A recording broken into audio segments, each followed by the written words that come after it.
In 1985, the Fender Musical Instrument Corporation purchased itself from the Carol Burnett Show, with special guests Tim Conway and Steve Lawrence.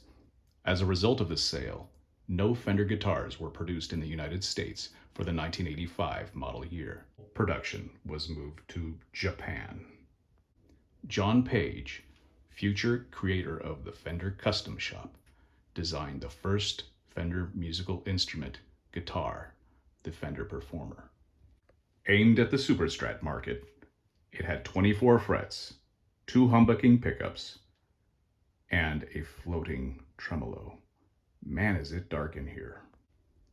In 2024, some idiot will try to make a Fender Performer out of an old Squier Strat.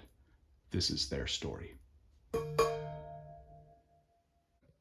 Let's remove weight from our Fender Stratocaster. All right, Squier Stratocaster. Let's not get into it.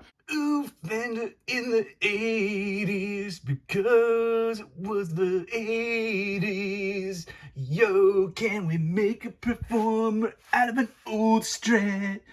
Maybe it might work, we'll see. Oh, the Fender Performer from 1985. Oh yeah, that's what this says. It was only around for 9 months or so. Yeah, so we don't have many of them. So I have to make one myself. Oh baby, my power ballad power's gonna be quadruplified. I start off by making a 1-to-1 scale model of the Fender Performer and a counterfeit Beta 1 imports ball using a non-hydrophobic glue, sawdust, and clay.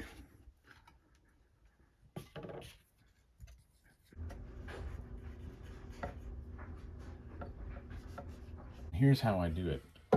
Spend some time taping. If you had putty or something like that, or modeling clay, you could do that very easily and figure out your shape or your line.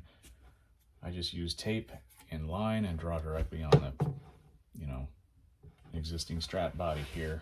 And then I'm taking the, comparing that to the picture. So right now we're trying to get this lower horn looking correct. It's very close. One thing I did notice is that the person who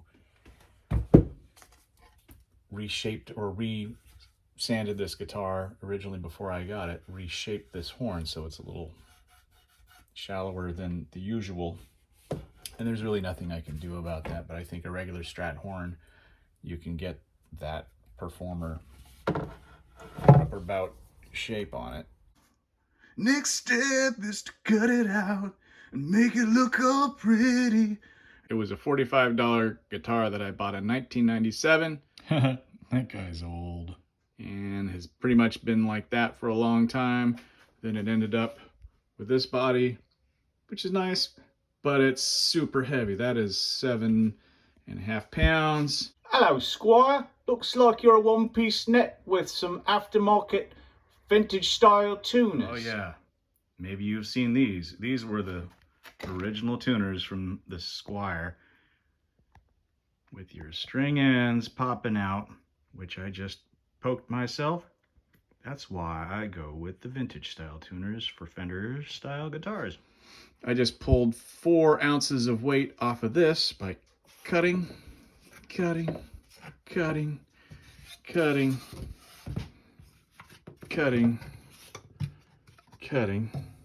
and sanding into the Fender Performer shape. This is an issue. This is why I have a short radius instead of a better round over, because I have to deal with this closeness to the edge, not far away, and this.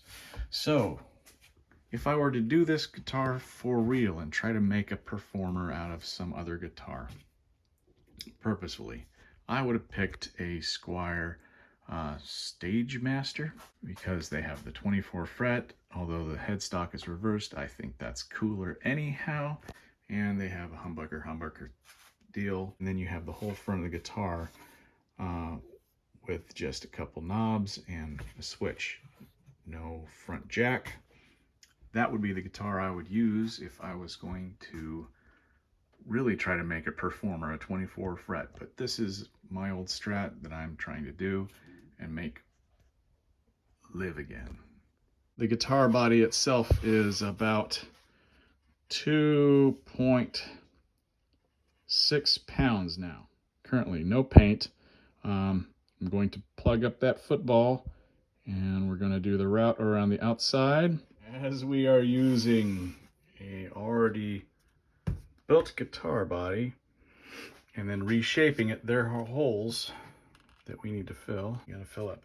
So skewers, these are round end skewers and they fit perfectly to the holes. So we'll tight bond two, put them in there, break them off, and then when they're dry we can sand the rest of this.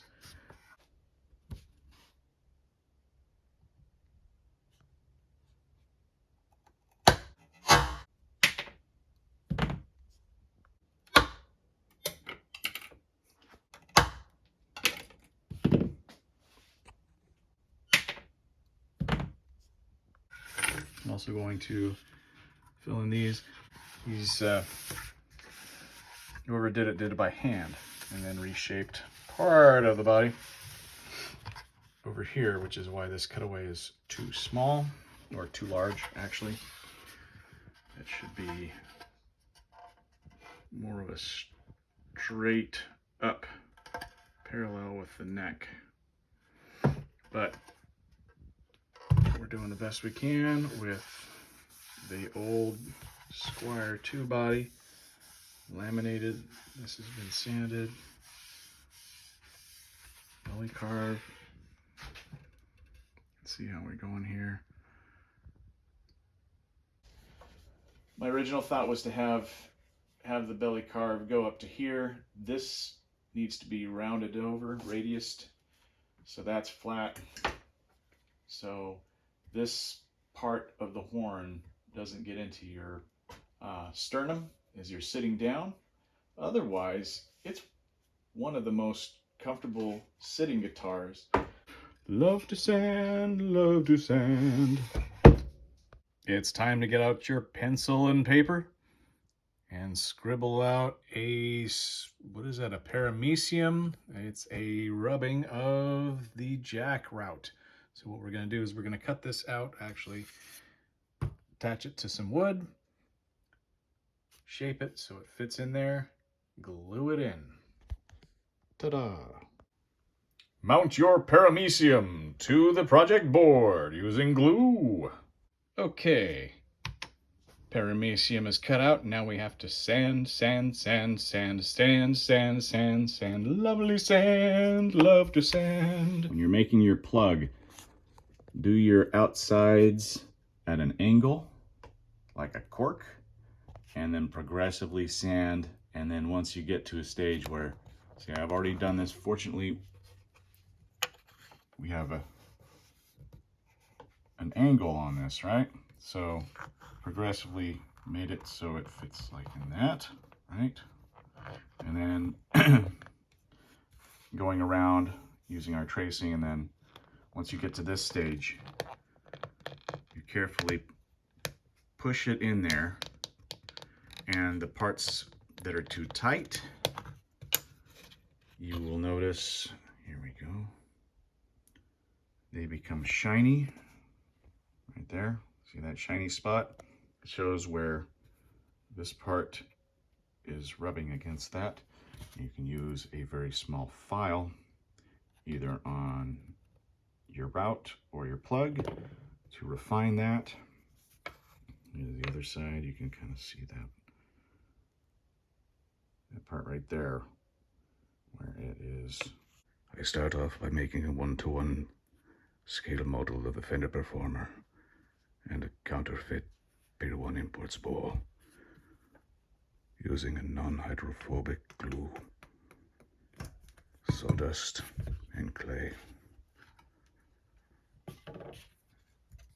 After lunch, I'll use my leftovers. to glue up the plug route. This will cure for 24 hours, and then it'll get out of my plane, but not now. I've mixed this as a paste, and I'm using a knife to smooth it out. This is one of the spots where the previous owner had shaved off too much. Starts off looking like peanut butter.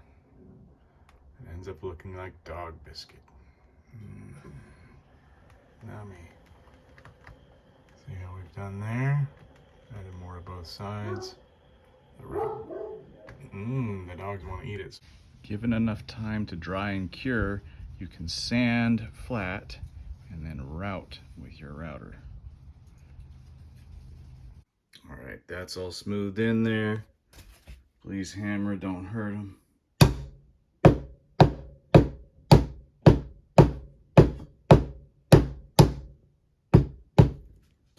right, the jack plate plug is looking good there. Got a little bit more I gotta add here. They got a little too little, and that's looking better. This side needed a lot, and it's certainly better. But you can tell, look at all how much we had to add there from the original body. Some of the difference in the shape of the Performer shaped Strat. I did have to do a concession here because there was less wood. You can see there's more wood there, and somebody had already done some work on that guitar, so I had to reshape the horn and kind of shrink it down, which is why there's less wood here. So I had to perspective shift it a little bit. You can see this cut here. This ends up sitting very well on your leg if you're seated. Another advantage of this shape is that, look at that, I can get to every fret because the cutaway is at the end of the neck, right there. Well, the house flippers are at it again with their gray paint. And I'm surprised they didn't do an open floor plan with a swimming pool route. Speaking of which, what we're going to do soon is route this pickup so the orientation goes the opposite direction. Why is the pick guard upside down? Well, here I'm trying to show you how the John Page pickup orientation goes. It actually goes in the opposite direction of a regular Fender, where the treble side is closest to the bridge.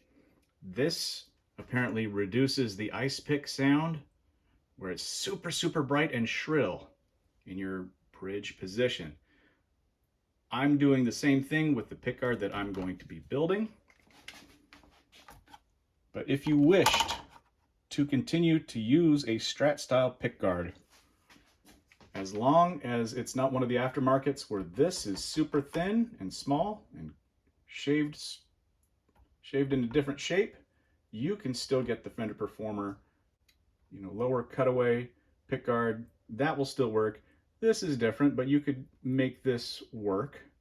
And of course, you don't have the peak that ends up over here. Now, a lot of people don't like where the Fender volume control or the Stratocaster volume control sits. I like that. It's one of the things that I think is great about that guitar design. I'm fine with where these tone controls would go. This is going to be my mid volume. This is going to be a TBX tone control. Now, Fender Performer has a switch here because the pickguard is extended. That switch is a coil tap for 2 humbuckers. Well, we have 3 single coils. We're going to have series and parallel options. The idea is we get more output in the series section. So I don't really need a switch here because that's going to be accomplished, those sort of tone differences will be accomplished here. The pickguard is going to be mother of toilet seat or pearlized because I think it will go well with what is essentially ocean turquoise metallic. This is bright aqua metallic duplicolor. This is automotive paint. Hey, Aqua Mist! All of these are from your local auto parts store. You can get your wet, dry paper. You can do wet sanding with this 2000. That will get this finish smooth so we can do our final paint. And then the 2K clear. If you're building a guitar and you have the opportunity to see how the wood will take paint, do it. This will save you a lot of headaches if you know ahead of time that all your paints will work together. Also, make sure when you're painting, the temperature is warm. If you have a cool breeze and you spray paint, you will end up getting crazing or cracking, which is great if you want that. Here's a shot of the belly carve. So 1 week ago, I went up to my dad's place and borrowed his bandsaw and drum sander for a little bit, and in a couple hours cut out the Fender Performer shape. So we're talking a week worth of work here, sporadically. You can save time by using machines. For instance, I decided, well, I'll try to do a more accurate carve there and have the edge. Well, I decided I don't like that. I don't like the way the edge looks.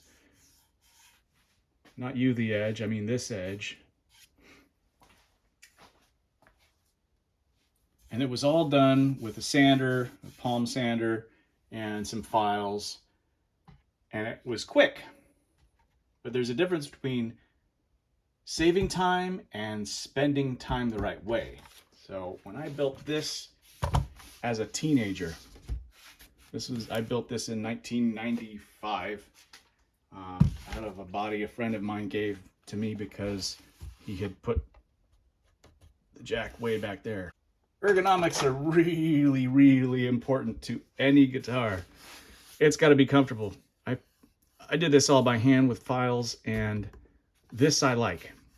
You know, if I was going to redo my Squier Performer thing, I would go that route the next time. But I'm trying to make this a quick project, a fun project, and something that other people would try to tackle. So I went with the simplest options, palm sander, and yeah, I'm not too happy with it. I can do some corrections to smooth it out, but it's not as good as I could have gotten it using hand tools. That pickguard was inspired by the Fender Performer all that time ago, with this peak, that, and the Vantage Avenger, which was what my first guitar was. And thinking about ergonomics and controls, I thought that would be a good idea and have my controls. I wasn't to the point where I knew that you just had to use a knob all the time. Thought, oh, just do the switches. Complicated. Didn't like it. This didn't get much use. This body is also 6 pounds alone. It's all basswood. And it was all shaped by hand tools. One of the things I did was to make a chamfer here for ergonomics, because this is the one thing I don't like about the Strat, is that there's too much body here. So I do the cut here, which is something that, again, Vantage Avenger had that. All right, hurry up and dry so I can start sanding.